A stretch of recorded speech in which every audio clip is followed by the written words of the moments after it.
O'Reilly. Are your wiper blades chattering, skipping, or squeaking? Don't let streaks or smearing on your windshield compromise your visibility. When it's time to replace your wiper blades, stop by O'Reilly Auto Parts and see our selection. Our professional parts people will even install your new wiper blades while you wait. Stop by O'Reilly Auto Parts today. O'Reilly Auto Parts. There's nothing like snook hook sets at dawn or catching a tarpon in the moonlight. Find your next fishing trip made easy on fishingbooker.com and experience the magic of the Sunshine State or any other destination on your fishing bucket list. Book a blue water adventure in search of sailfish or go snapper fishing with the kids. With over 6,000 captains and trips to choose from, planning your next one just got a whole lot easier. Download the Fishing Booker app on the Google Play or App Store, or visit them online at fishingbooker.com to book your trip today.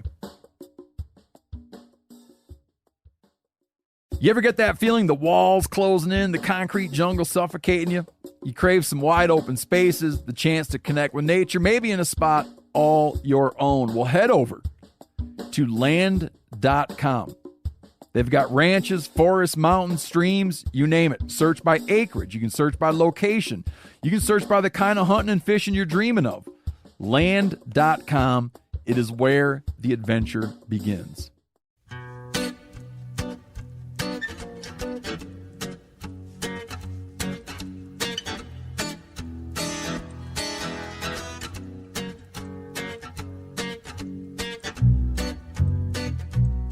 Hey, everybody! Hey, it's episode 100! Hey, Phil, you son of a bitch! Woo! Phil has...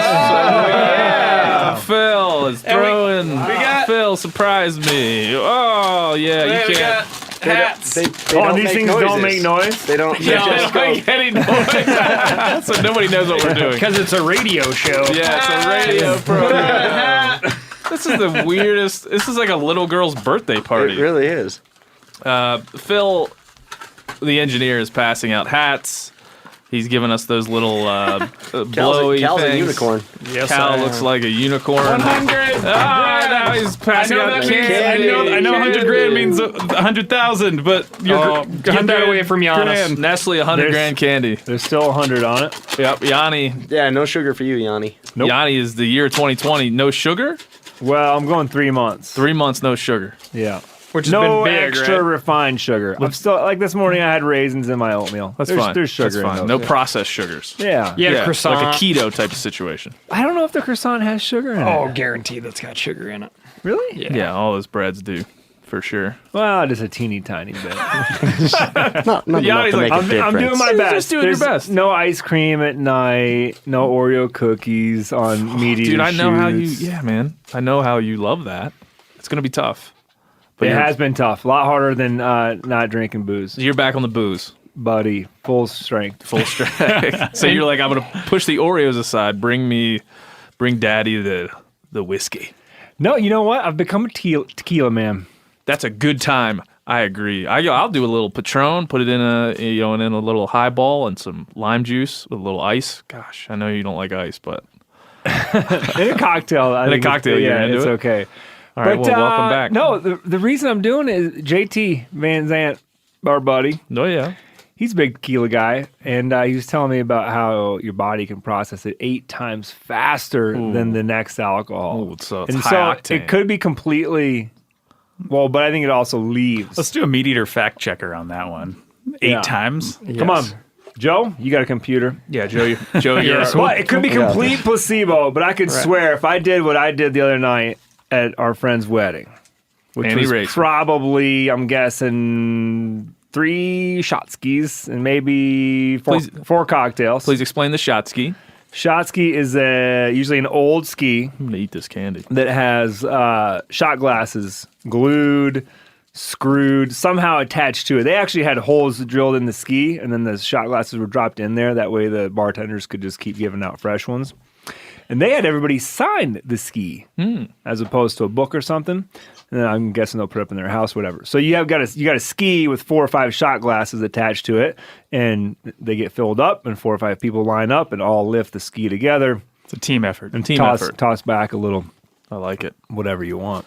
Joe, why don't you take on the mantle of just fact checking everything we say for the next little bit? But to bring it all You're our it Jamie. around the next morning at 8 a.m. after going to bed at 1 something, I was up feeling like a champ. Feeling good? Yeah, and I swear if I would have done that with brown liquor, I would not have been in the same In boat. regards to JT Van Zandt, That fact checks. I would listen to everything JT Van Zandt ever tells me about anything. I love it. This I love website his does chat. list it as the healthiest hard liquor. Tequila. Is that at tequila.com? Yeah. TequilaLobbyist.com. What did the Meat Eater podcast do for 100? I don't remember. We went down and actually recorded with Joe Rogan The Godfather. in L.A. Godfather podcast. Cal, what do you think you're going to do? What episode are you on now? You're in the 40s. Yeah, I'll record 41 today and then 42 shortly after that because Phil's being selfish and leaving the office. I'm next going week, with so- you. You're going to be gone as well. Yes, that's Where true. are you guys going? That's true. We're going to didn't tell- Nashville. You didn't tell me you were Nashville. leaving, Phil. Yeah, I think we're going to have to talk about a recording we have scheduled. Phil Unbelievable. wanted to see the Grand Ole Opry.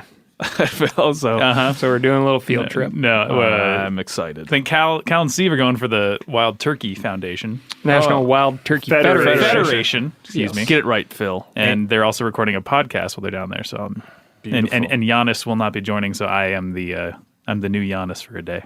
Yeah. Are you going to bring the digital me with you? Oh, that's a great idea. Yeah, probably. And Got the Giannis sound bank. as soon as we get to the airport, your name's going to be Giannis.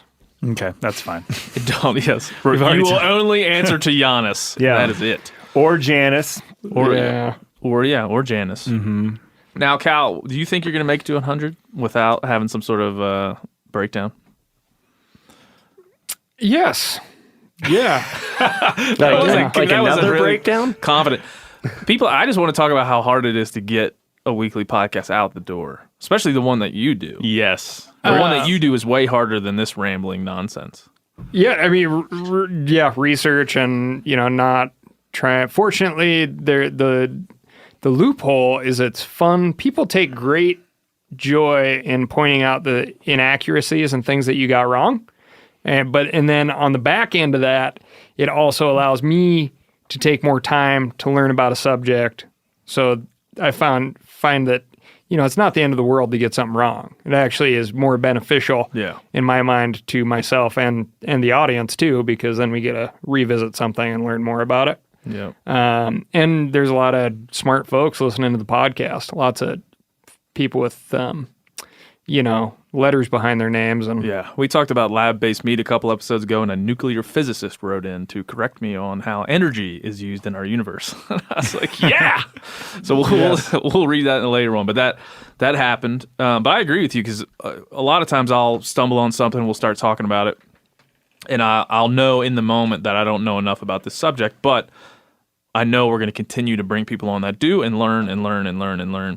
You know, it's to get this far in a conversation, you gotta kind of take some side this roads. does kind of remind me Make some of mistakes. Phil. You know this. There's an old Simpsons episode, and they're doing like their 100th episode or something, and all the people that write into the show are like Doctor or Prime Minister. They've cultivated a very seasoned audience. Yeah.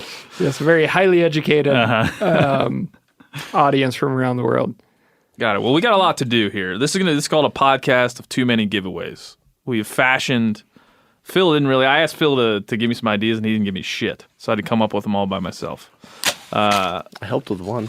Joe helped me a little bit with one. We got 4 different giveaways we're gonna go through on the show. They're all of them. You know how normally giveaways you have to give something, you have to give your email, or you have to give something and then you get things. Well, in this case, you just have to. I just want you to give me something, but it's something that's gonna make me laugh. It's not real. You don't have to go and hashtag anything or give any personal information. You just have to do something that's gonna Make me laugh, and we're going to give you some cool prizes. I think we got like 10 things. And please be over 18 years of age. Yeah. But we're just gonna fly off the handle and give some stuff away as an appreciation for everybody that's listened over these last 100 episodes. So what we're gonna do is we're gonna talk about a subject, and then I'm just gonna randomly throw in a giveaway. You're gonna have to listen because I'm not gonna put this on social media. You're gonna have to listen. This is the only place you're gonna get a chance to hear the details of how you win these things. So we're gonna drop those in throughout the show. So get a pen, pencil, or paper. Or your phone, whatever. Take notes, because we're not going to repeat ourselves. We're going to tell you one time how you can win, and that's it. You got to go do the thing that we ask you to do to win these prizes. But first, we're going to talk about a bunch of stuff. Phil, we were talking a little bit about PETA wrote a letter. I told you about this a little bit, Cal. This might be good for your show. PETA wrote a letter to the Punxsutawney Groundhog Club arguing to turn Punxsutawney Phil. Everybody knows who Punxsutawney Phil is. Phil, you're aware? Yes.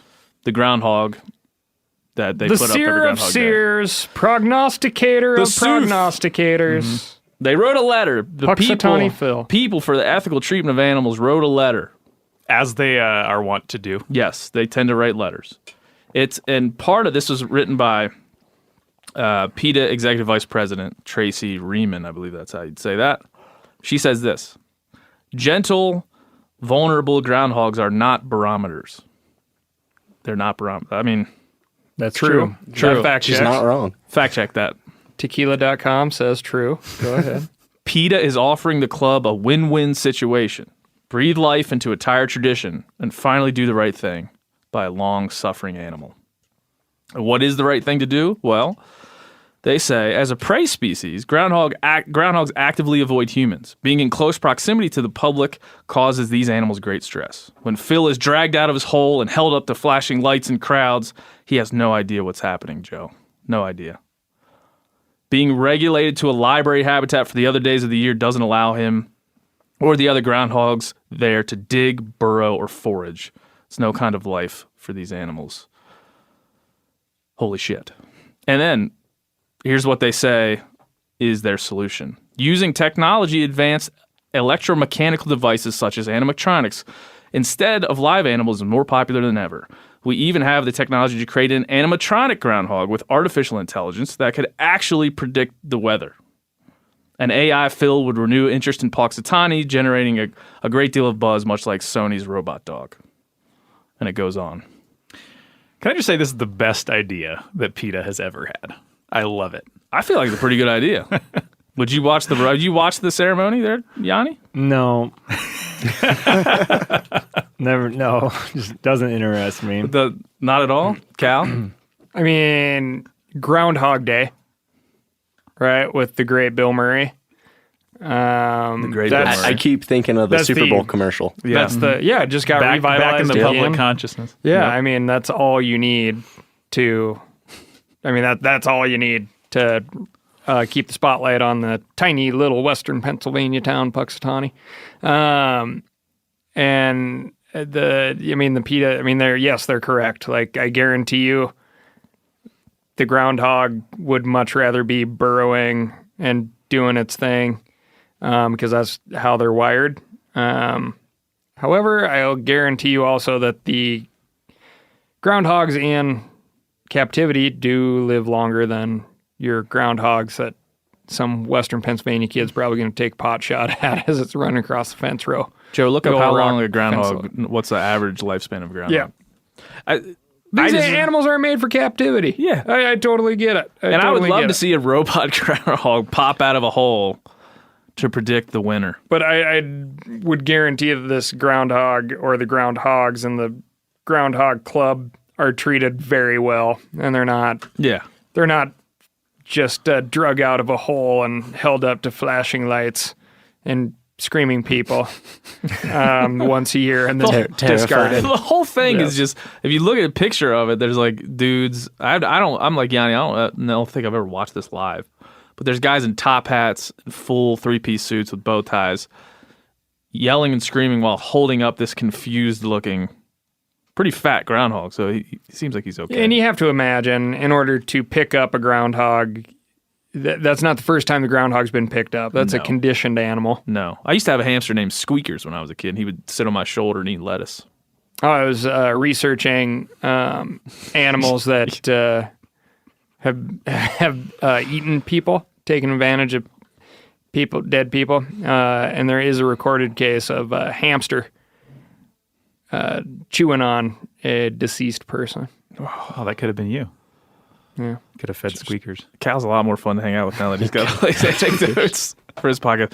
There was also, would you have the one where the cats were eating humans? Well, that's why, I'm very biased because I think cats are just horribly, they're little ecological disasters out there that people put up on a pedestal and think are great. Just keep them in your house. That's all I want. Phil, you have a cat, right? You have a cat? I've got 2 cats. Yeah, keep them inside, Phil. Do they stay inside or they No, go out and they- maraud? They go outside. And we kill. probably have a dead mouse on our doorstep several times a week. Joe, what's the lifespan of groundhog? 6 years. I didn't want to interrupt. Well, 6 you're- years max in the wild. You're the right? Jamie of the pod. You got to interrupt. Okay. You can't let us get I'll too far interrupt down the next road. How? 6 years max in the wild, 2 or 3 being average.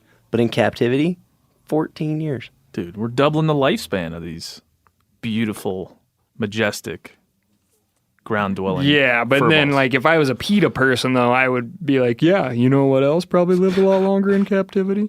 I Cal's would got a. take- So you can't see this. Cal's got a little pink party hat on with some gold glitter. And I'm not it is- afraid to debate. I'm not afraid to debate. No, I mean, the groundhog does not want to be there. Its wiring says it needs to be doing something else, namely How do you know? eating, It's pooping, 2020. procreating. It doesn't want to be doing that, I'm sure. But at the same time, it's living a real comfortable life. Whatever path you want to take, I'm not gonna live and die on the groundhog. I will tell you, if you read the comments on the YouTube section of any PETA video, it is so disturbing because this theme emerges of disappointment. Like if the video doesn't show You the talked about animal this in your being show. harmed, people are like, "Oh, what happened? I signed up for this." Shock and awe, baby. Yeah. I want to And see it's like- death. Hold on, the PETA folks that are subscribed to the channel, they want to see That's the animals theme being that harmed. emerged. It's like, here's this video of a possum being dropped, but it's a possum being lowered gently in a plexiglass box, and people are like, "What the hell? I wanted a possum being dropped." It's like I came for the animal violence to be outraged by. exactly. I came for the violence, and all I got was this T-shirt. Well, I'm a big. Speaking of, all I got was this T-shirt. I'm a big fan of theme parks. Massive fan. I Ooh, nice. love the production design. Listen, you can roll your eyes at the whole capitalistic horror of it all, but it takes a lot of creativity to build something like a Disney World, and I respect that. It does. And That's I why love it. next week, when since we're going to be there over Valentine's Day, I'm going to be National. the bigger person. Let Steve and Katie have their own Valentine's Day. I'm going to take Phil, aka the new Giannis, to Dollywood. I would love nothing more. Since you're going to NWTF, Phil's going to go on his first hunt this year. I'm taking him to Texas for turkeys. So you got to really I will. surround him with the turkey culture, support him. I'm going to take several videos and put them up on the Insta line of first impression of Phil and the turkey calling pandemonium and mayhem. Oh, Yeah, good. that You're is going to go spend a day there? in Yeah, I'm gonna spend some WTF. time there. I'm jealous. I've never been. I really want to go. It's fantastic. It's a great show. You should, Okay. You really just need to just fall into the culture and just be one of them. You're going to need to get There's no choice. different clothes. There's no Oh, that's choice fine. whatsoever. I don't know. I've got like a plaid button up. Is that what you need? Something like that? Yeah, Not really. No? Buttoned all that's the way to fine. the top. Cal, let's listen to Cal. He'll get you where Bolo you tie? need to go. I don't know. Yeah, I mean, there's no, you're going to be immersed in it. It's at this place called the Gaylord Opryland Hotel, and it is a theme park, a labyrinth, an indoor labyrinth that I feel like I can find my way out of things pretty well. Not the Gaylord Opryland Hotel and Resort. Like it is There's so many buffets. You can't go around a corner without another corridors buffet popping up. and elevators that go up half a floor and then 3 steps down to go to this place and that. It's very confusing. Yeah. And there's turkey calling everywhere. It is the last. Somebody told me this before I went the first time. They're like, the last thing you hear before you go to bed is turkey calling, and the first thing you hear when you get up is turkey calling. That's a dream. You are laying in your bed, and all you can hear is smirk, smirk, smirk, smirk, smirk, smirk. It's amazing. It is just bizarre, and people are so pumped to be there. I always like how your hen, when you do it without a diaphragm, has kind of like a hair lip a little bit. Let's hear it again. And I don't know, is that the right way to call it, hair lip, or what is that little, like that little? Got a little. They like that raspiness, Giannis. I'm surprised you didn't know I'm just that. changing. I'm right now in the moment. In the moment, I'm changing what you need to do to win giveaway number 1. I was going to do some kind of stupid hashtag, but I'm changing it now. Okay, giveaway number 1. First, you got to go to wherever you subscribe to the podcast. iTunes would be good. Unsubscribe and resubscribe. It's going to trick the algorithm of iTunes and get THC up the rankings. So it's all something we can all do together. Now, there's no way for me to track that you did this. I'm just trusting you out there that you've done this. Now, do that first. And then the second thing you do, based on what we were just talking about, send me audio or video of your best turkey call using only what God gave you. And we will, Phil and I, and we will bring Yanni as a special guest judge, will judge the best turkey call. Now, THC@themeateater.com. That's THC@themeateater.com. You email that in, your best mouth only, what God gave you turkey call, then go unsubscribe and resubscribe to the podcast. You do all that, and you could win a signed Meat Eater cookbook, a THC Yeti tumbler with the logo on it. It's blue. It's pretty cool. And then a hat, THC hat. Well, that's a nice package. That's a nice package. That's only package number 1 now. I'm not going to repeat myself. Of course, you can always rewind. There is that function. Now, are you going to be judging more on how realistic the call is, or maybe airing more towards just how funny the video? I want all this to entertain me. I want you people out there to entertain me for once, you bastards. Because we've been entertaining and informing you for 100 episodes. Well, maybe a little bit. Every once in a while, we take a week off from those things. I feel like you're being kind of harsh. Your audience has been entertaining us That's true, since I've been working on the show. We get a lot of poems. A lot of poems. And we get a lot of poems. Creativity. We got Eric Hall. We got to get to Eric Hall at some point, our favorite listener. He sent us a voicemail that's hilarious. Phil and I were dying laughing when we listened to it a little bit ago. Anyway, that's giveaway number 1. So, if you want to win, Meat Eater signed cookbook, THC Yeti tumbler. Who's it signed by? Whoever you want. Joe Farinato. Just me. Joe Farinato. From me. I'll even draw some sort of picture in there for you. Whatever you desire. Because this is all about you, dear listener. All right. That's it. Cal, give me that turkey call again just to hype people up. Yanni, give me one. That's good. Fucking good, man. Phil? That's good. Never hunted a turkey? Nope. Go ahead, man. Just make a noise. Just gobble for us. You stole my joke. It was going to be kind of funny. Come on, Phil. Yeah, works for me. That would work. Go for it. Get it, Joe. No, worst one. That sounded like somebody going, ow, ow, like a 2-year-old stubbed their toe. Ow. It's because I don't like turkeys. You're not a turkey hunter? I mean, I do it. It's not my It's funny how favorite funny pastime. people pick things. All right, well, moving on. That's giveaway number 1. You got to remember that shit because this is the only time you're going to hear it. I'm not going to talk about it anywhere else. You bastards. All right, Disney is giving Bambi a CGI makeover. Have you guys seen the new Lion King? Like, they're calling it like live action. This isn't going to be a great conversation if nobody's seen it. I started it I saw with it. my family the other day. Too scary? Well, I got 10 minutes in, and it was just a shot-for-shot remake of the 1994 version, just with like incredibly realistic-looking animation. Can you look and then up I a turned clip? it off because I was so bored. it? I was like, "Why am I doing this? I've seen this movie So before." Joe's going to look up a clip to show Cal and Yanni. So basically what It was really just the cartoon remade. it's they've done this with Aladdin. Slight differences. Sure, differences. yeah, they added an extra song for Beyonce. You know, some who new wouldn't want jokes that? from You have Timon and to. Pumbaa. But this is basically like the exact, I basically did the not exact like the film movie. that came Didn't out like it. whenever these films came out. But they've done it for Dumbo. They've done it for Aladdin. They just did it for Aladdin, where Will Smith was the genie. They Will did Smith a was Lady like and the Tramp one on Disney Plus. They did. Mm-hmm. Holy shit! Ready? Yeah, show that to. I'm gonna show that to. I've seen the Callahan. trailer. Oh, you've seen the trailer? Okay. Yeah, but we can watch it again. We'll base it again. I'll minute. talk you through it. I mean, it basically, if you've not seen it out there, this is basically a CGI, real live action looking version of this film. Oh, yeah. It's exactly the same. In the dark. In the dark. Who was in this, Phil?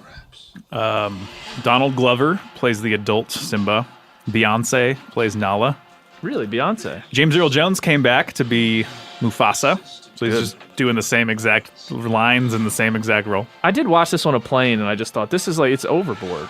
It's just a little bit Also, overboard. it's uncanny. It's unsettling because none of the animals have human facial expressions. Where it's like you can add that, you can animate that in a cartoon, give them like human features. You know how much everyone at this company loves it when they do that. Yep. But Anthropomorphism. like watching all these animals with absolutely no expression, like try to convey human emotions, it's not.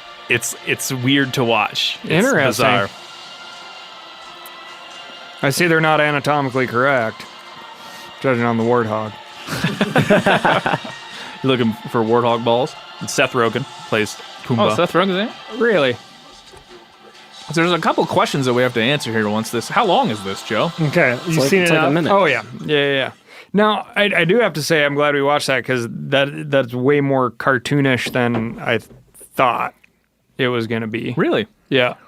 Which can you imagine what a live action? I was reading this article in FastCompany.com. They're just talking about it's time for this trend to die. Like Disney is legitimately just doing the same movie over, a little bit more realistic. Going back to the well. I like it. Double down on that and content. they're just raking it. They're just raking it. That's like if Cal's we, like, I wish I could do that. Exactly. That's like I could do a live action version of my podcast. Yes. I'll do a jazz dance. Look, how is that going to look for Bambi? Because that's going to be we're going to have some problems with this film. Critics are saying it's going to be too traumatizing. Why? Because there's going to be a kill shot. Yep. But there isn't a kill shot in Bambi. No, it's just you hear the report of the blouch, Yeah. as it were, the blouks. As it Do were. you even hear that, or is it just in the theme? been so long since the I watched score. it. Yeah, I haven't the seen it thematic since I was- score. I tried to watch some. I watched some clips from Bambi after I read this article, and I started to get sad because I know this is going to be who's going to play the hunter. Do you see? Yeah, the exactly. Like the hunter's who's going to be this play? ultra villain or whatever. Yeah. man, Jason it's- Momoa. That'd be incredible. That would be incredible. Christoph Waltz, possibly. Oh, that'd be good. And who's going to voice Bambi? I mean, these are all things. This is going to happen. They're going to make $500 million off this thing. And it's just going to reintroduce generation. What are they calling them now? What's the generation after millennials, which I'm at the tail end of? Isn't it like Z? Gen Z. We're at Z now. This is going to introduce Zoomers. Gen Z to this idea and in a live action way, which is way more damning than the cartoon version. And so, boy, I feel like we're in for it. We'll see. It's another year until it comes out, but we'll see. Really poised, right? So I haven't got to dig into the report yet, but over half of America didn't make the choice to recreate outside last year, Son of a... right? Like at all? At all. That's But I mean, obviously, terrifying. there's a lot of loopholes in that, right? It's like, God, that sounds like a strange thing to admit. yeah, but a friend of mine was a timber cruiser for the Forest Service, right? Every day, hiked many, many miles out, doing whatever, and on the weekends, that dude didn't recreationally No. hike anywhere. He's like, no, I'm drinking beer, and then I will go back to my job of hiking. Yeah, So when we say recreate outside, it's like go to the park. Part of that. I need to dig in more, but it not just surprised, seems man. to me like the timing. I'm not Timing, surprised. yes. I haven't. It's been quite a while since I lived anywhere close to an urban environment. But I mean, there's people in Austin, Texas, where I used to live that they'd be hard pressed to get out. They get out to the get out to the park once a year, and that's a big deal. A lot of Instagram shit goes on when they go. There's like 30 pictures of standing by a rock. Boy, I spent a couple of days in Austin where I would get like one of those dog cones and affix it to the nearest air conditioning unit. It's a very warm and sticky place. Hence the need for a Yeti cooler out there. But what do you think about this, Yanni? About this film? Well, I think we're just going to have to roll with the punches when they happen. Yeah, what's the punch going to be, though? People are just going to go back to hating us evil hunters for shooting Bambi? I don't think this remake of this movie is going to move the needle. You don't think so? No. Phil? Will you show it to your kids? Probably not, since none of my kids are even interested in watching The Lion King. I think, I think Disney's kind of pushing these remakes too hard. But then again, it's like The Lion King made like $1 billion. So what do I know? I just think they're kind of saturating the market with all these remakes because they've got Mulan coming out next year too. I know. $1.6 billion worldwide. The Lion King made. So why not keep making them? The Lion King was a more modern, iconic story. Like, it came out in 1994. Bambi came out in 1942. Like, it's I think it's kind of faded out of the, like, The Lion King was like a big deal to my generation. So I took like, I'm the kind of person that would like take my kids to see it because it was an important story to me. But it's like Bambi is like kind of. Joe, can you fact check that he got 1942 right? He pulled it right out of his ass. I believe that is right. But the thing is, that's what Phil brings to the podcast. I got no idea when Bambi came out. Yeah, it was an era where Fantasia. 42. Fantasia is awesome, by the way. Fantasia is incredible. Yes, it is incredible. Good on you, Phil.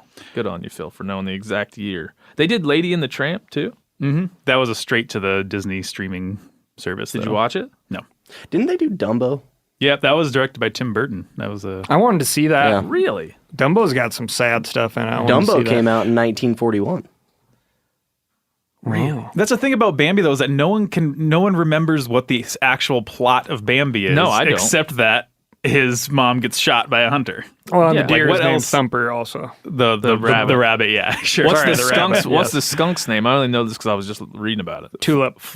Oh, Close, yeah. close. That is Petals. close. Is it Flora? Flower. There you Not go. very creative. That's what I really go deep on that one. Tulip, Flora. They're like, skunk is named Flower. I'm Uh, assuming because of the irony. O'Reilly Auto Parts are in the business of keeping your car on the road. O'Reilly Auto Parts offer friendly, helpful service and the parts knowledge you need for all your maintenance and repairs. If you're confused about what part you need, like what wipers are going to be the best, what replacement headlights are going to be the best, go into O'Reilly and talk to the people that work there because they're great and they're super friendly and they'll get you squared away where you walk out knowing you got the right thing. They've got thousands of parts and accessories in stock, either in-store or online, so you never have to worry if you're in a jam. Do you need your windshield wipers replaced? You need a brake light fixed? You need some quick service? They'll help you find the right part or point you to the nearest local repair shop for help. The professional parts people at O'Reilly Auto Parts are your one-stop shop for all things auto do-it-yourself, and you can find what you need in-store or online. Stop by O'Reilly Auto Parts today or visit us at O'ReillyAuto.com/MeatEater. That's O'ReillyAuto.com/MeatEater. There's nothing like snook hook sets at dawn or catching a tarpon in the moonlight. Find your next fishing trip made easy on fishingbooker.com and experience the magic of the Sunshine State or any other destination on your fishing bucket list. Book a blue water adventure in search of sailfish or go snapper fishing with the kids. With over 6,000 captains and trips to choose from, planning your next one just got a whole lot easier. Download the Fishing Booker app on the Google Play or App Store or visit them online at fishingbooker.com to book your trip today. You ever get that feeling you're stuck inside staring at screens and a primal urge kicks in? You crave wide open spaces, fresh air, the chance to connect with the land. Well, maybe it's time to find your own piece of the wild, but searching for property can be a maze. That's where Land.com comes in. They got millions of listings across the country, from mountain ranches to hidden fishing holes. Their search tools are like a seasoned guide helping you narrow down what you want. Land.com isn't just about buying and selling. It's It's about finding a place to hunt, fish, explore, or simply sit by a campfire and listen to the crickets. So head over to land.com today to turn one day into today, because trust me, there's nothing quite like the feeling of standing on your own piece of earth. All right, next giveaway. You guys ready? Phil, did you get a sound effect for me? Yep, it's in there. Perfect. Here it is. And this one is going to be, this is my favorite one. This is my favorite giveaway, so listen very closely. If you win this giveaway, you're going to get a Yeti Tundra 110. Whoa! Son of a. Also, you're going to win a Worksharp Ken Onion sharpener.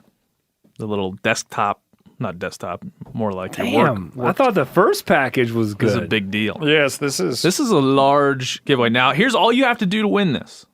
You have to send an email to thc@themeateater.com. Again, thc@themeateater.com with the best illustration of what Phil the engineer looks like based only on his voice. Okay? Here's the thing: is that there's pictures of me that are Don't worry about it. floating in the ether out there. If you've and seen, you can find them. Let's say you've seen Phil. Act like you didn't see him. Yep. If it actually looks like me, you're not going to win. Good point. You could draw him as a superhero. You could draw him as a mailman. You could draw him what he would look like after he killed his first turkey. Maybe you illustrated gripping With an incredibly... Or if he was in a Disney movie as a buck. as a buck. Yeah. Yep. You could do anything with Phil. All creative license to you folks. This is a big prize. So don't just take out a crumpled piece of paper and draw a couple things. Take some damn time. And if there's any real artists listening, You've got a good chance of winning. Well, I got was a going to real good ask, chance of with all winning. these poems that you guys get, you guys ever get any sketches? I Or- do. I know that there are a couple professionals out there listening that are Nice. regular listeners. I can think of one in particular that I know will has a good shot to win this. But it's not the quality of the image; it's the creativity of the image that is important here. So I will repeat: send an email to thc@themeateater.com with the best illustration of what Phil the engineer looks like, based only on his voice. You've listened to his voice for how many episodes, Phil? Since June. Feels like you've been here for decades. It's in the 70s, I think. Yeah. maybe keep in mind that Phil likes the MCU a whole lot. Yep. Yeah. Yep. Yeah. No, Yep. not so much. I like it. I don't love it. You know that. Do you know what MCU stands for? I yet? don't. Marvel Comic Cinematic Universe? Universe. Yeah, I didn't even know what it stands for. We know what Phil likes. He has a dog named Mango. Just to review things that you might want to put in these illustrations. He has What a kind of- dog named Mango. What kind of dog is Mango? An Australian Kelpie. Black. Jet black. Very sleek black. Black as the herding night. Sheep A black dog named Mango, huh? Yep. Black dog named Mango. He has 2 cats. Don't even care about what their names are. Meatloaf and Kevin. Is that real? That's real. You fucker. Meatloaf and Kevin. All right, he has that's actually pretty good. He has 2 cats named Meatloaf and Kevin. He once had a mustache that we named Skimpy McWeekstache. He loves Star Wars. He had his own segment about Star Wars at one point on the show. That was a big failure, big time failure. Lost a lot of listeners. No, I got a over lot that. of support from a couple people. I lost a lot of listeners over that. What else? Yeah, Theme parks. We talked about that today. He likes theme Disney, parks. Disneyland. I'm way into Disneyland right now. He's gonna hunt turkeys soon. He likes White Claw only slightly less than you, right? Yeah, that's true. Yep, only slightly less. He likes the natural lime flavor Natural of White lime. Claw. Let's see what He else. dressed up with White Claw in his costume. Yeah, he was the what? What were you? Doc Clawliday. Doc Clawliday. A very punny costume. And so that's all we know about Phil. So you can use all that information to construct an image. I don't know how you send it to me any way you want. You can scan it. You can take a picture of it. I don't really care what you do. You can draw it on your phone with a little art thing. I think it doesn't matter. Think about it if you want to enter. We might even, if it's a really good illustration, we could hang it in the studio, couldn't we? Sure. Yeah, we could do that. Yep. There's no rules against that. So that's only the second giveaway. So you got giveaway number 1 and giveaway number 2. This is my favorite one. Please don't let me down. Please, please, please don't let me down. I have a newborn at home. Life's very boring. This is the only joy that I have outside of my little family. So please, please. Hold on, life's boring with you being sarcastic? With a newborn? Yeah. Like it's like boring. Like you know how you went to a ski wedding?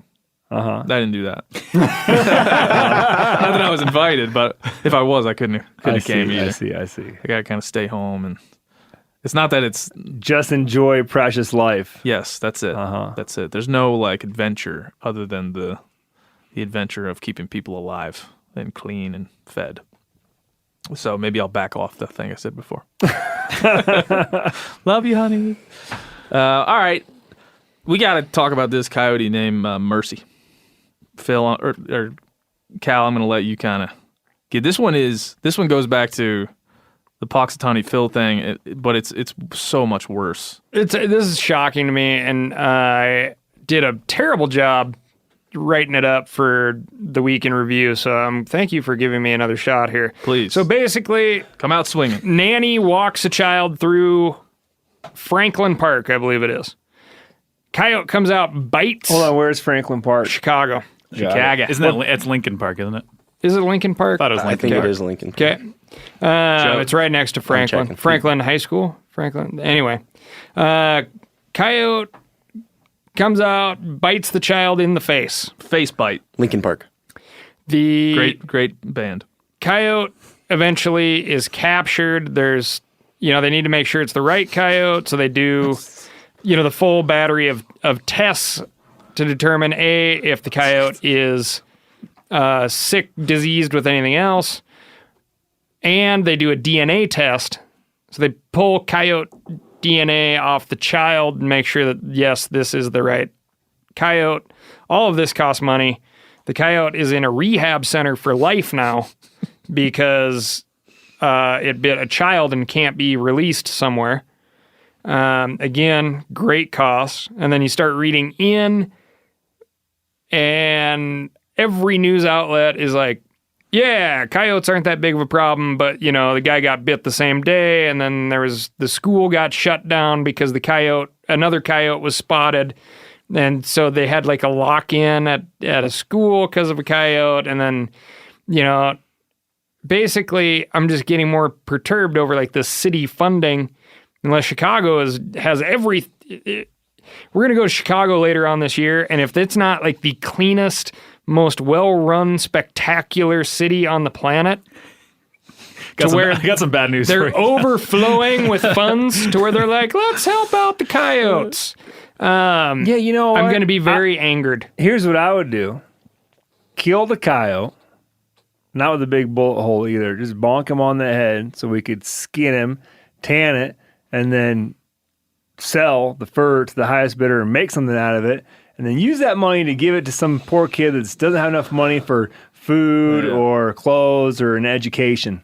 Yeah. That'd be a good... And again, I think you did a great job of doing what the papers did, which was totally forget about the 5-year-old child that got bit in the face and was hospitalized. The end of the article that I read it's like excusing coyotes are common throughout the Chicagoland area and protected under the Illinois Wildlife Code. Residents should always take caution if they encounter a coyote and notify animal control. It remains extremely rare for a coyote to approach or bite a person. And that's my favorite part. It's like, it's extremely rare for the coyote to be seen by people. Yet, here's all these reports of coyotes being seen by people. In fact, we had to shut a school down. Yeah. In fact, we fished one out of the harbor. Child got bit in the face, and now there's a debate. It's just so weird, man. Like, there is so little debate anymore if the big, nasty Rottweiler pit bull bites a child. It's like, that dog's going to get killed. This is my favorite. I would love to link to this article because that's the last quote they give, and the preceding 10 paragraphs are all about encounters of coyotes and humans, and the last one's like, it's extremely rare, but here's 10 cases. They said a 32-year-old man said he was bitten by a coyote close to where this 6-year-old boy was built later that day. Officials confirmed the coyote bite. A dog was also reportedly bitten by a coyote and had to be rescued by its owner and passerby. So, right, the dog got bitten and had to be rescued by 2 people, which means that the coyote didn't just come up and nip the dog. The dogs had to be separated. The coyote and the dog had otherwise, how do you rescue the dog? And why would it take 2 people if the coyote just bit something and ran away? There's so much cognitive dissonance in this story that my brain just wants to shut off. And again, Chicago, more power to you if you don't have anything else to worry about. If you have all the other social issues taken care of and there's plenty of cash overflowing your coffers to take on, the plight of peaceful coexistence within the city between human and coyote, awesome. This is my favorite part. The coyote has been named Mercy. He won't be released back into the wild since DNA evidence shows he likely bit the boy. But he will be permanently placed in an educational setting with specifics yet to be determined, according to a Facebook post. And then it goes on to list all the comments in favor of putting this coyote in captivity. Like, thank you for saving this beautiful animal. And I guarantee you, when you go to the Field Museum, I'm going to the Field. Giannis said he's going to the Field Museum with me in Chicago. They'll have a coyote display, and it will be somewhere in the great sagebrush ecosystem. Then there'll probably be like a ground squirrel and a jackrabbit poised with it amongst the sagebrush and the bunch grass. And, it's not going to be the scrappy coyote. An accurate depiction of the coyote in 2020. Right. This coyote, the reason that they... You never know, man. The Field Museum might be keeping up. Might be. I'm excited. I'm very excited to go There's back. a live show there? Yes. Yeah. Some Close. I always get messed up on this because I'm It's like, never- Chicago, but it's never Chicago. It's like somewhere near there. Yes. It's a big place. You're actually in Wisconsin. You cross the border. You're in Peoria. It's 3 hours away. Yeah. My favorite place, by the way. That again, here they say that someone shot this coyote with a BB gun, and that's possibly why he became aggressive. Again, like piling on the reasons why this might have happened. Yeah, and I That isn't purposely, just like a wild animal does wild animal shit. if you dig through the different news reports, so yes, this dog or coyote, a colloquialism is often to refer to coyotes as dogs out here in Montana. The coyote had been shot by a BB or a pellet, something from an air rifle. They couldn't determine when that was, but the assumption is like, well, coyotes would never jump out and bite somebody, so this, the fact that it has a BB in it or a pellet in it probably made it bite this child. And it's just like, but they can't determine when the thing got shot. They can't, They're obviously just looking for reasons to spend a bunch of money to... Yeah, I just found But that it showed ridiculous. definite signs of stress and trauma. That was one of my favorite parts, That's too. the best part. You have... Extremely frightened. It was Yeah. extremely Mercy. They just start calling it they invented a name and then just go right with it. Mercy was extremely frightened when admitted to the rehabilitation center and showed definite signs of stress and trauma. You're telling me the wild animal that was captured by people and thrown in an enclosure I can't wait for is this. frightened. They're And, like, and now it's being told it will live forever on in an enclosure. Are we seeing a expect it to pattern? be happy? We seeing a pattern here? Don't you dare put a groundhog in an enclosure. no. Do it with a coyote, though. And I can't wait till Mercy has its own CGI movie about the triumph of how it educated children for years to come. It'll probably learn to talk and write a book. It'll have a memoir. Well, that's the nanny and the child are walking through the park. The coyote jumps out, bites the child. They startled the coyote. Yeah, It's it their said fault. they startled it. Right. The boy That's- ran up the hill and startled the coyote. It's like- 6-year-olds shouldn't be just running around parks. What? Like, does the child need education? I mean, now it needs serious education because it's going to be traumatized, but Got a cool scar. it's like, what are you going to tell the kid to do differently? Don't go outside. Yeah, don't go to parks. Bad things happen. Don't go to parks, or Giannis, you're the only other parent in the room aside from Ben and Phil. And yeah. Oh, 3 out of 5. I thought you were about to say the only real parent in the room. Ben clearly wants to hide inside a cooler to get away from his family. yeah, that's interesting. What do you tell that kid? I mean, you never know. The kid it might spawn like a lifelong love of coyotes. Could. Might become a coyote researcher. Yeah. Yeah, we had Why did this happen? we had Barry K. Gilbert on. He emailed me the other day, by the way, Phil. Oh, Yeah. He emailed me to tell me why the North American Model of Wildlife Conservation Oh, he's still on that. bullshit on Okay, it. Still on cool. it, by the way. Shout out to Barry Gilbert. But But yeah, man, this all like weirdly ties together, right? Like the whole PETA thing, the way they see like this is kind of an animal rights angle on why you should put an animal in captivity to save it. And the other one is kind of the opposite. Let's release this thing that's in captivity.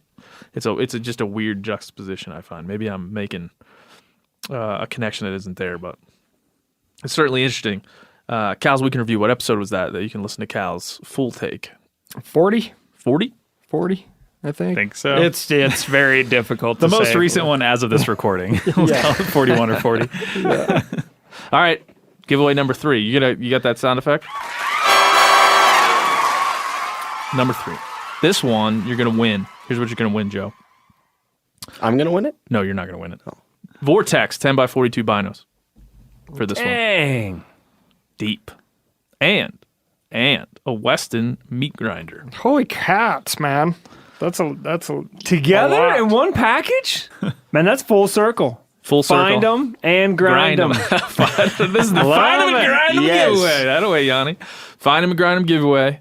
This is all you got to do. And again, it's amazing how nice we're being. So we're really not making you like that illustration of Phil. Probably take you 1-2 full days to do. Draw it on a cocktail napkin at a bar. I don't care. Yeah. As long as it's good. As long as it's good. Remember, not too long, but also Not too short. not too short. Yeah, a little shout out to Not So Sharp Moments. Now, here's what you got to do. The most creative I had to put this in there. Most creative 5-star written review of the show on iTunes or wherever you listen. It must rhyme. Okay? It's got to rhyme. It could be 10 lines long, 2 lines long.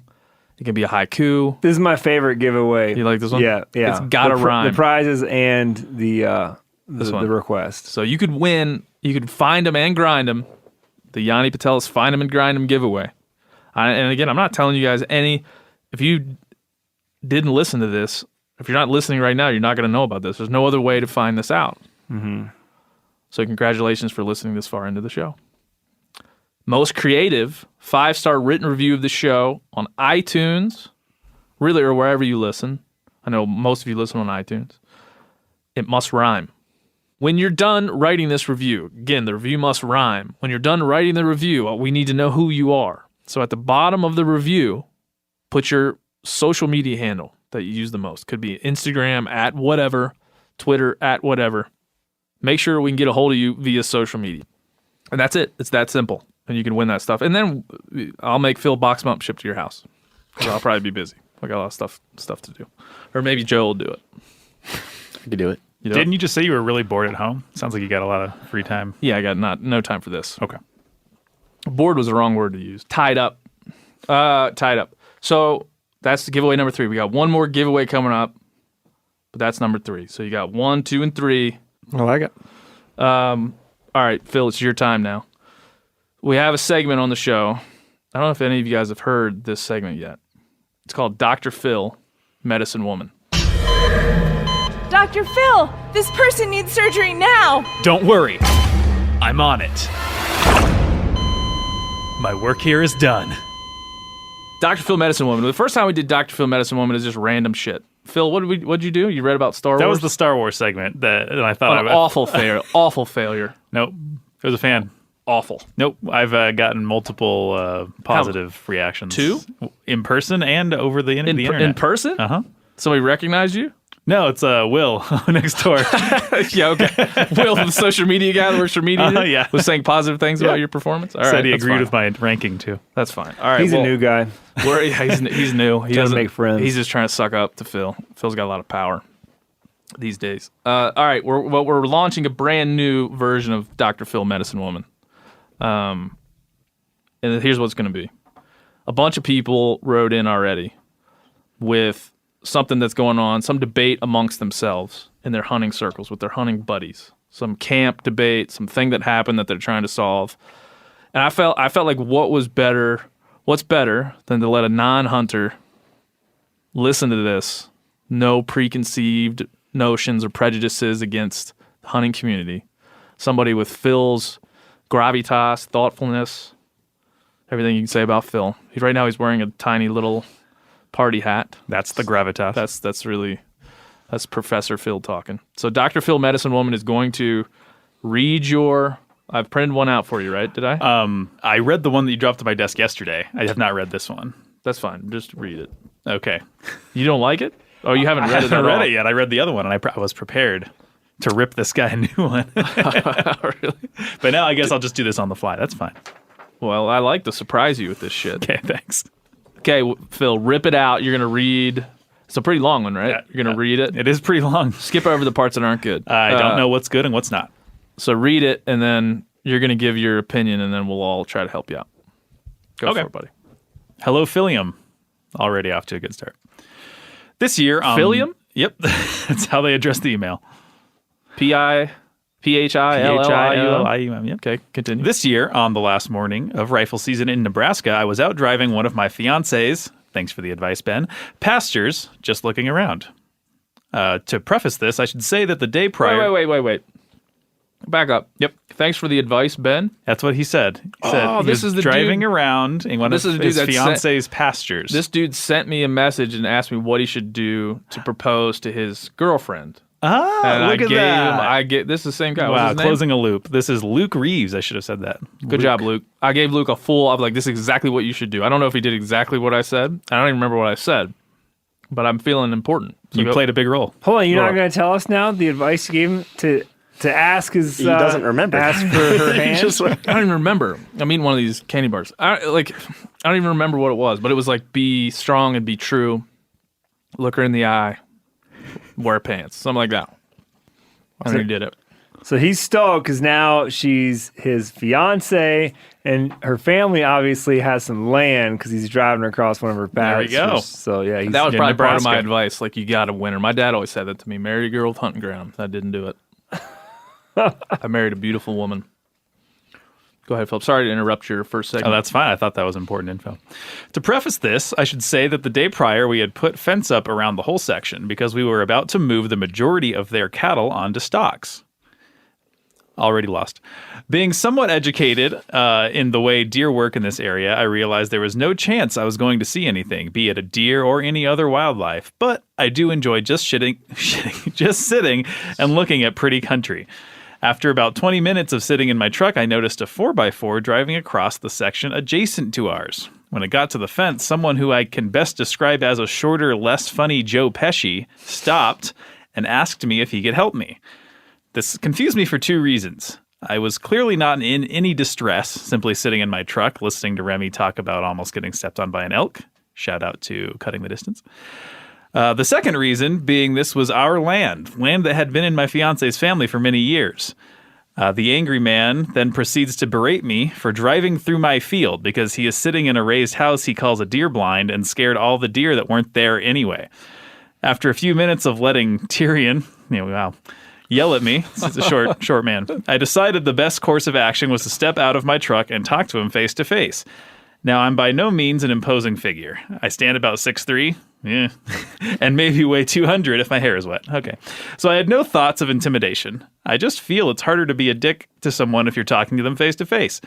After doing my best to defuse the situation and reminding him that I was in fact on my own property, I felt we parted amicably.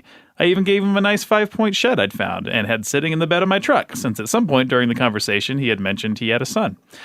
Now to my conundrum. How many seasons do I wait before I start lighting off artillery shells around the clock every day during rifle season on that section?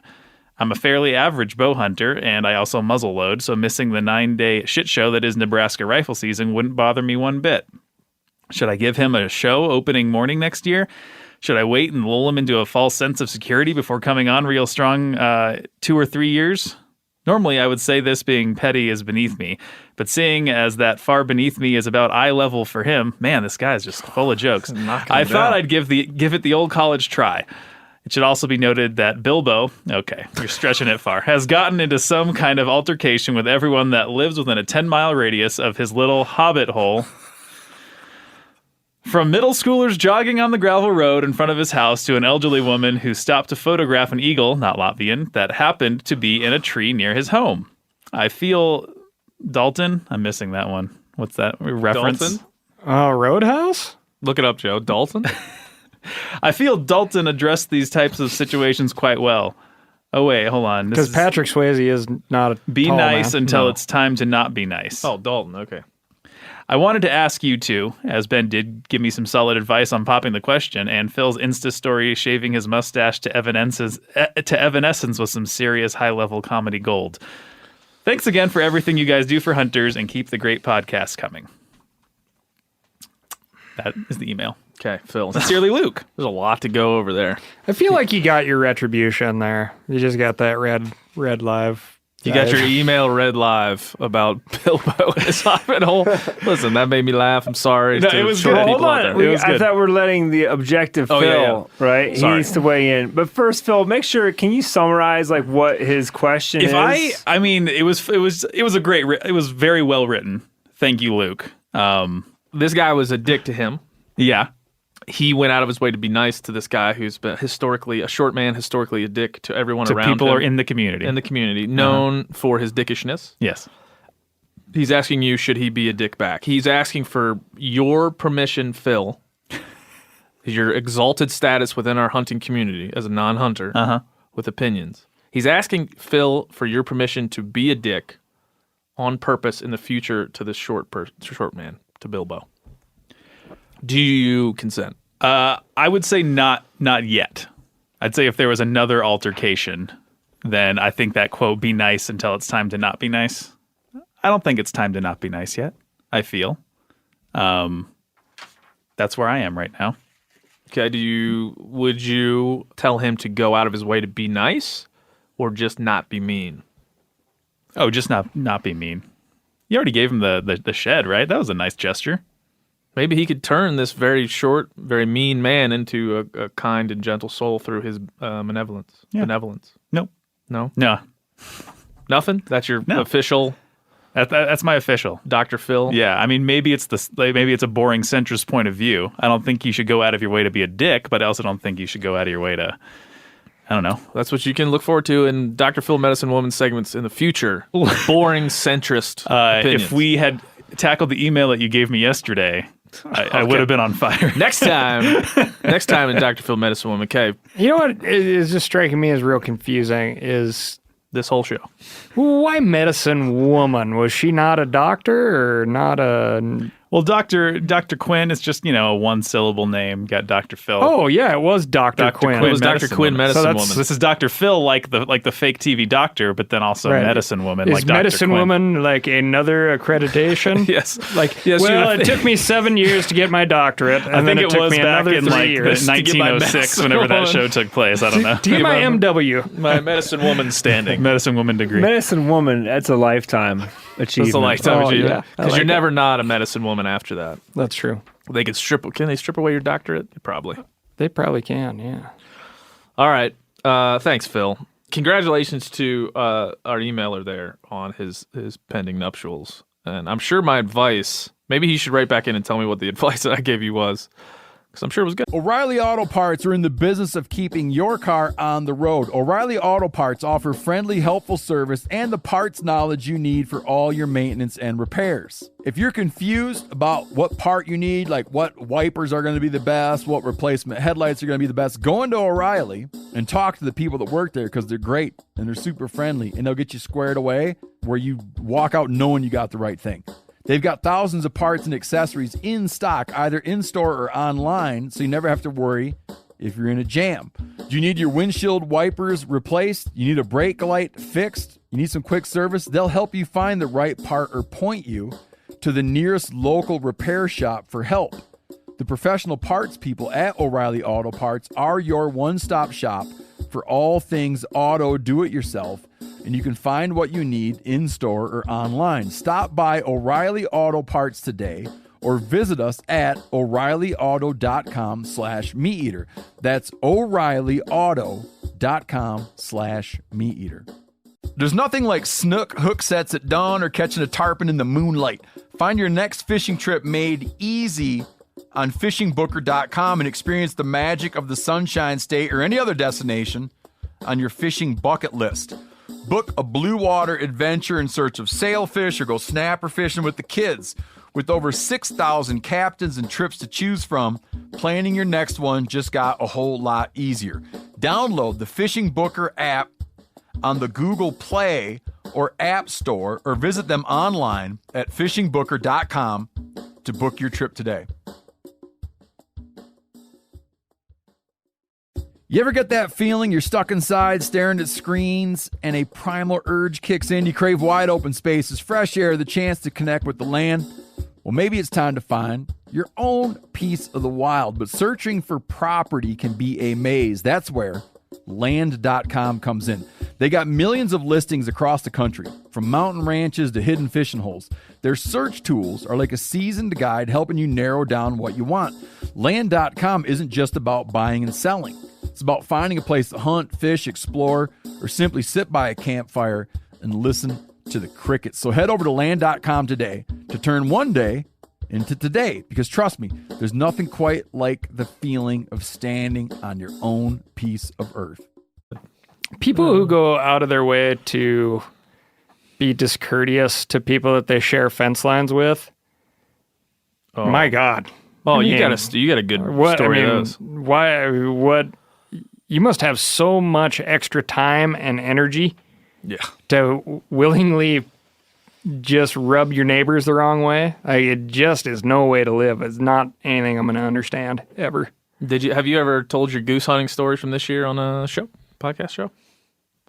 Yeah, kind of. Yeah, I think I kind of explained that away. That basically, yeah, I don't know we'll just let everybody decide whose side they would take. So we went out, set up a bunch of decoys in my mom's field. Okay. It's only 90 acres, not a lot of land at all. But lots and lots of geese. For Montana standards. Yeah, for Montana standards, for sure. And this is just like this really goofy situation, right? But like the way things go sometimes. So this little chunk of ground, but there's tons and tons of geese that come off the Yellowstone River. And we're set up. And then I see this guy walking the fence line, and I know that there's no cover on the other side of the fence line. I've never seen anybody walk the fence line because there was a potential. I was like, well, maybe he's trying to shoot pheasants, but that'd be weird because all the cover really is on my mom's side of the place. And the whole place is sheep fenced, so it wouldn't, it's not 3-strand barbed wire. And eventually the guy kind of waves me over and he's like, yeah, so I was set up here. I think I got here before you did. And he's got like a blind built up on the neighbor's property. And he's like, yeah, I'm really set up for ducks. And it's kind of a weird thing because where the ducks go is into the ditch on my mom's place.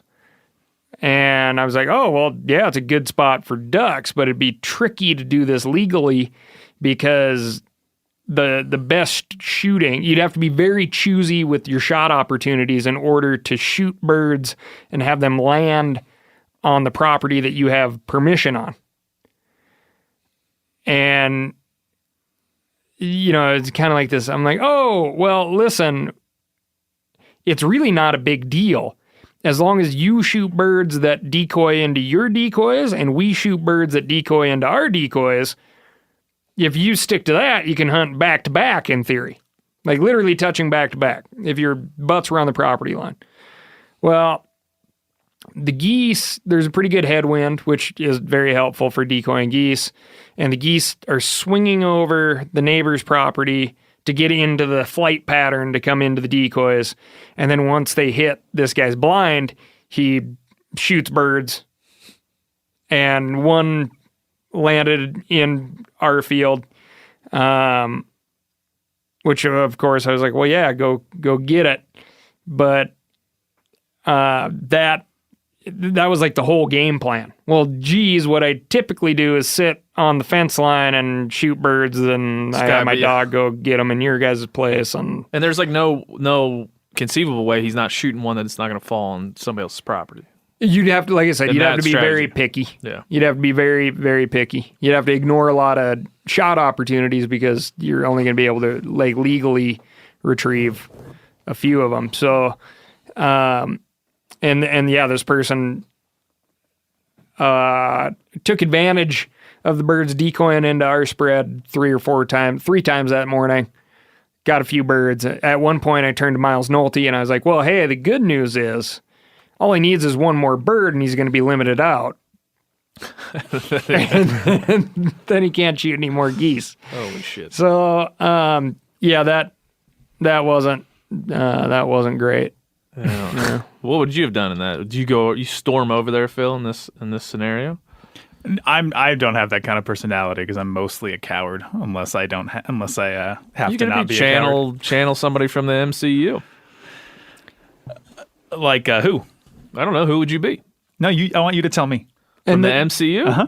The night before, I drove out and I've never in my entire life ever seen anybody hunting this section of this person's property. There's lots of people that hunt, or maybe the same people that hunt very often on a different section of this guy's property. I've never seen anybody hunt this one part. The night before, I took a look at that section of the field, mainly to see what's going on, but also to just kind of take stock of who's hunting around there. And there was nobody there. And then, you're setting up decoys in the middle of the night. And, I didn't see anybody setting up decoys. And that dude didn't see us setting up decoys. Yeah. So out of the 4 birds that he killed, 3 of them landed on his side of the fence? So he shot 3 birds, and 2 out of the 3 did land on his side of the fence. So he was mostly doing everything right. Yep. But he wasn't shooting birds that were decoying into his decoys. Oh, right. Well, did he make like a gentleman's agreement with you to do that? He did. Yeah. Do you feel like he, just from meeting him for 10 minutes, was he astute enough to know the difference? Yes. Yeah. Yeah. And I think it was just like gosh, this is what I always do, and I came out here, and this is my day to do it. And did you stand up halfway through and give him the scarecrow? No, I was just like, that's the man's decision. I think you've been worthy of at least a scarecrow. Yeah, at least yeah. Come on, man. What are you doing? I mean, there's no point, right? It's I'm mostly with Cal. I'm 90% of the time being like antagonistic back to someone who's like mildly being antagonistic to you. It only escalates the situation to some sort of like stupid, like, I don't know, Road rage. Dick showing contest or some whatever. Dick showing contest? What's that term? What kind of contest? Measuring. Dick measuring. No, I just like to show them. We don't measure them. What kind of dick showing? Here's my dick. Where's yours? No, it's the measuring. Dick measuring. That's the term I was looking for. Yeah. Good one, Phil. But also, don't go out of your way to like make him some cinnamon rolls. Yeah.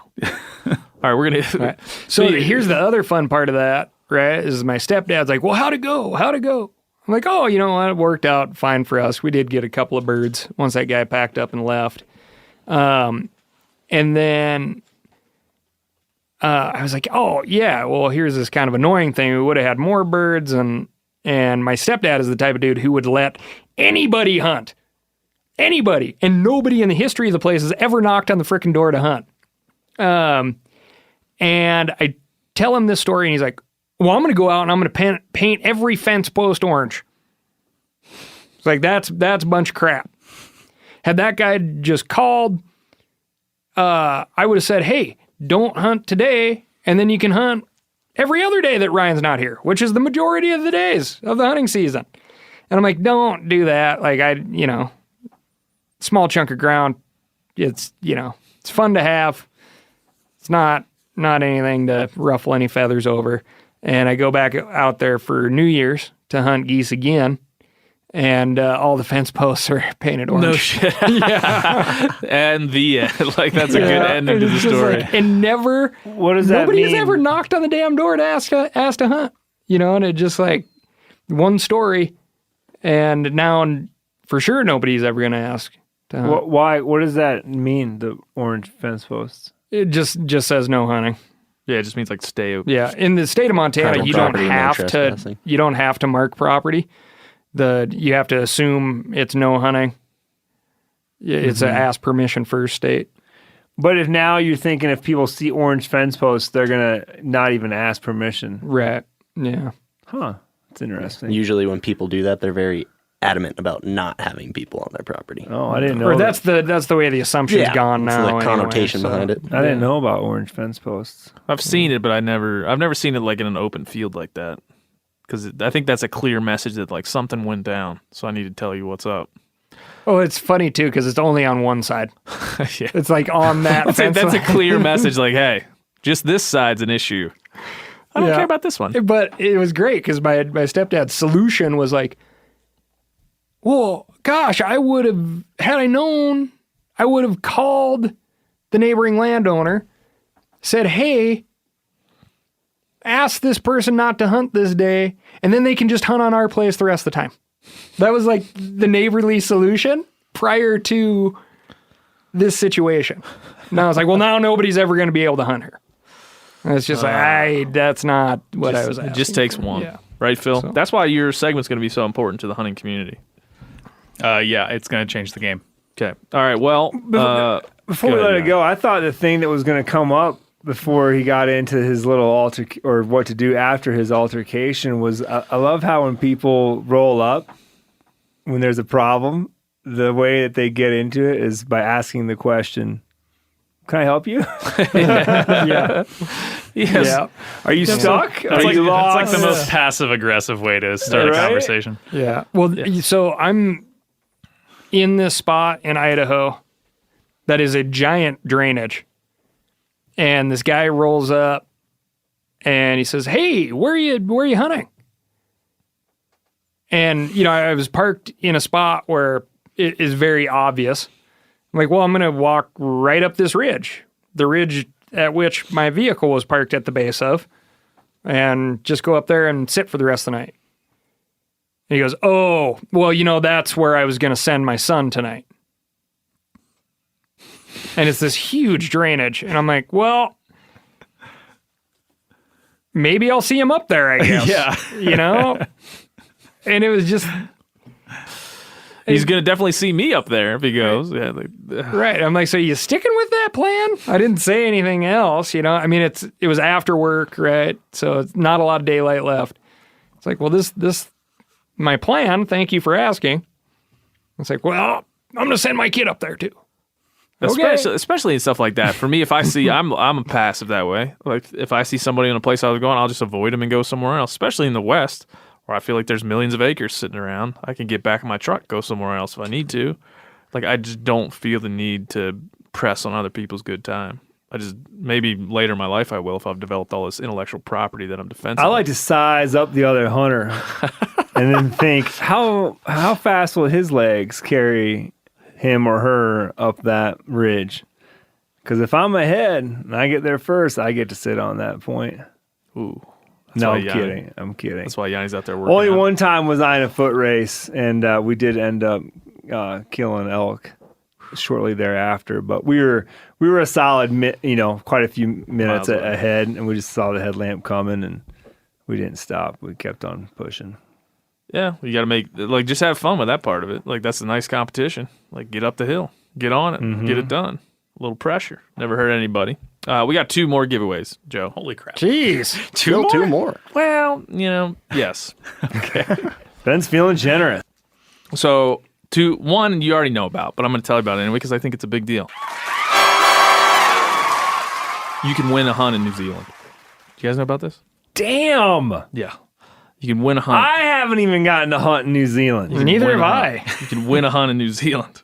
Hold on. You're going to give away a hunt to New Zealand before you take Who Cal and gave I. you a hunt to New Zealand to give away? First Light did. Yeah, So, okay, Cal leaves first light, and then all the good stuff starts happening. Everybody gets to go on sheep hunts at First Light. Yeah, dude. Everybody draws a sheep tag. It used to be, I don't know, man. Don't buy First Light. It's just a bunch of What the muckety hell? mucks. What the hell? Yeah.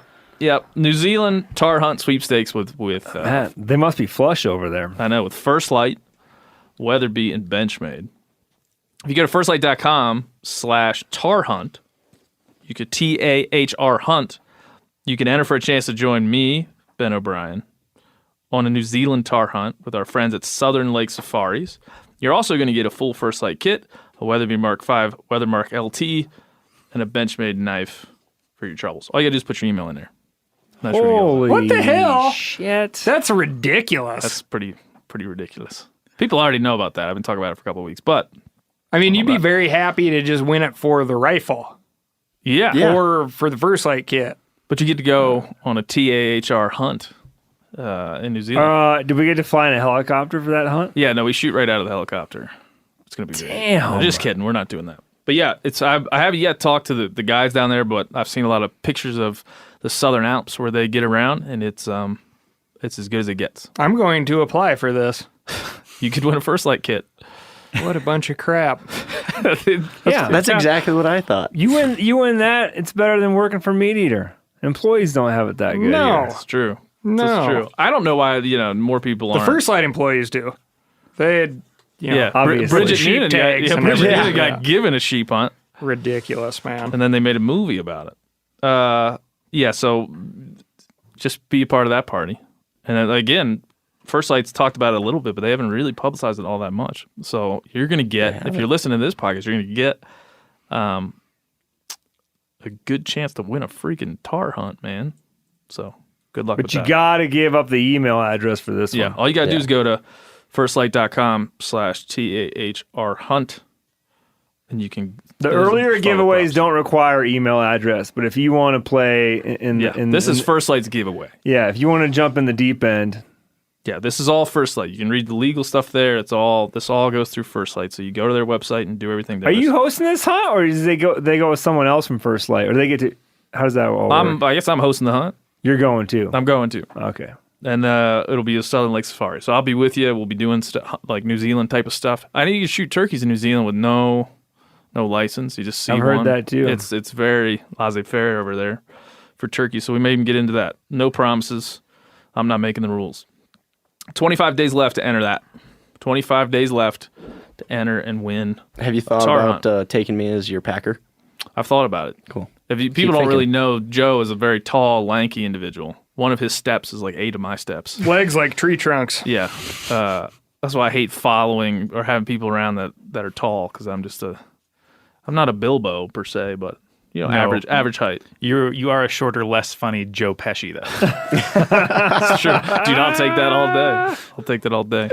You just have to do more revolutions with your legs. Yeah. No, I got to work I harder. wouldn't consider. Yeah. Nobody cares work harder. No, I don't necessarily think you do. You should Joe start can saying speak to that. this, but Steve and I used to argue. I used to tell him that my pull-ups and my push-ups were harder. More I'm distance. pulling up 200 pounds, and I got to do it farther. More distance. He's only got to pull up 130 pounds. I'm kidding. I think he's more like 160. But anyways, it's 40 pounds less, and there's 6 inches less in arm length. That's true. And Rourke Denver, Navy SEAL, commander, The man. he told me I was correct. You are correct, 100%. That's Says- not even an argument. Says the tall guys. Tall guys are so elitist. Us average height guys we're everymen. Men of the people. All right, we got one more giveaway. You guys ready for it? This is more or less of a giveaway, more like an agreement. And this is one that I'm doing. So that last one was First Light. All right, here's what you're going to do. Here's what you're going to win. You know, when I first started podcasting, I had like a Zoom recorder. You know about this, Yanni, being a producer. You know about this. I had a Zoom recorder, like some headphones with boom mics, all the adapters, all like the cords and such. There's lots that goes into it, right, Phil? Yes, when you're doing like a little mobile setup, there's a lot of cords and wires. So this is a fully kitted out, set up podcast kit. It's mine. I bought it with my own money 2 years ago when I was starting this podcast. We obviously have a studio now, so I don't use it really at all. It's just sitting gathering dust. I figured we could just give that away. I could tell you, I'll tell you in a future show exactly what this stuff is, but it's a full kit to record a podcast on the go. God, you're just creating more competition out there. Yeah. Wait till you see what else. Enabling. So I will be, and Phil might join me. He's pretty busy though. The first guest on your podcast, and then we'll give you a phone call, consultation with Phil and I on how to get started, how to set up your Libsyn account or whatever you're going to use. Phil, of course, is an expert engineer, so he can tell you how to sound good. and you're going to get all that stuff, pretty much everything you need to start a podcast. You just got to get your crap together and get it done. So we're going to be, if you win this, we're going to be watching you closely, making sure you follow through. All you got to do, send an email to thc@themeateater.com. You should know that by now. Describing the podcast you want to create and why you want to create it in 100 words or less. Phil and I are going to pick the top 3, and then we're going to let everybody vote on the winner. So one more time, send an email to thc@themeateater.com describing the podcast you want to create and why in 100 words or less you want to create it, what you're going to do, why it's cool. Impress us. We're going to pick the top 3 and then let everyone decide the best one. And you're going to get our podcast, a total podcast recording kit. I'll be your first guest and a phone call consultation with me and, more importantly, Phil, the engineer. And this is a podcast kit with some history. You've recorded some pretty big guests. Yeah, I'm not going to clean on it. this kit. I'm not even going to clean it. No. It's going to It's come going to as have it some is. spittle from Colonel Tom Kelly. And Colonel Tom Kelly. It's been on the heads of lots of great. It's been on Yanni's head, been on Cal's head. Cal wore it at Western Hunter inside of a. Were you inside of the truck with me? Toyota of some, yeah. Inside of a Toyota. Yep. Yanni's worn it throughout the years many times. Yeah. So it's got a lot of history to it. So we're going to give it to you. That's a much different prize from the other prizes. Yeah. Way different. Listen, You can't sell it on eBay for probably quite as much money as the other prizes, but this prize has much longer legs. yeah. Yep. Yeah, this has a little bit. You have to really want this. And so hopefully your 100 words or less will tell us how much you want it. You got to really want this and want have being thought about this in the past, have something you want to do, need a kickstart. This hopefully can be your kickstart to starting something cool, because we want to see more cool stuff out there. It can, we would prefer it to be about hunting, but man, if you have a cool thing about something else, that's fine. I don't really care. I just want you to be passionate about it and we spread the love. Because we know here at the show, it takes a lot to spend 2 hours a week with us or Yanni or Steve or Cal or whatever. Just can't be a podcast about putting animals into cages. No, it can't be an animal Agreed. rights podcast. Mercy. Mercy the cat, mercy. So that's it, man. That's a lot of giveaways. Think like you did pretty good, Yanni, with all the giveaways? Fantastic. So this is it. I will repeat. This is a podcast with too many giveaways. So you don't have to enter them all. You can enter them all. You can enter one. Again, the only one that doesn't really belong to us is the First Light Tar Hunt. But by God, go over there and enter that. Don't be stupid. And if you're listening and you don't enter this, I don't know what to do for you. Like the Tar Hunt is, I've been saying it for weeks. The Tar Hunt that's a ridiculous prize, whether I was going or not. So get over there. That and one do it. takes the least amount of effort. Yeah. Just got to put your email in the thing. For Christ's sakes. I think do you it. should change it and make it harder for that one. I wish I could.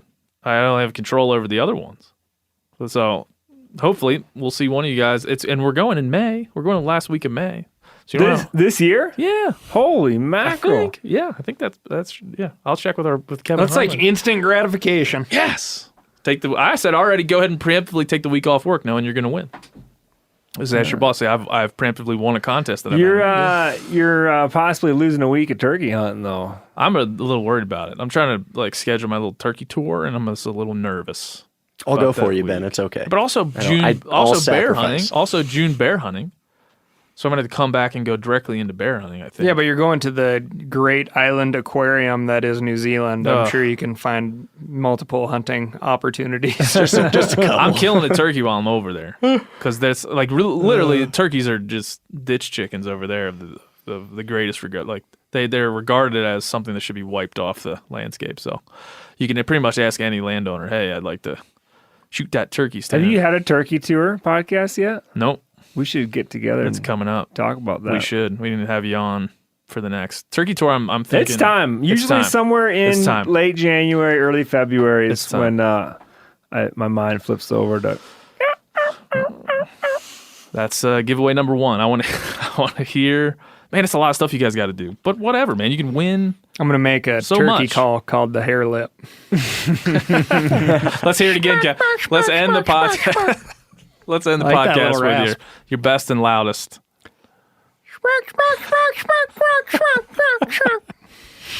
Shrek. All right. Good luck, you sons of bitches. Bye. The Hunting Collective with Ben O'Brien is a part of the Meat Eater Podcast Network. It is produced by Corinne Schneider and engineered by Phil Taylor. You can find it on iTunes, Stitcher, Spotify, themeateater.com, or anywhere podcasts are downloadable. Wherever you listen, leave a 5-star review and subscribe.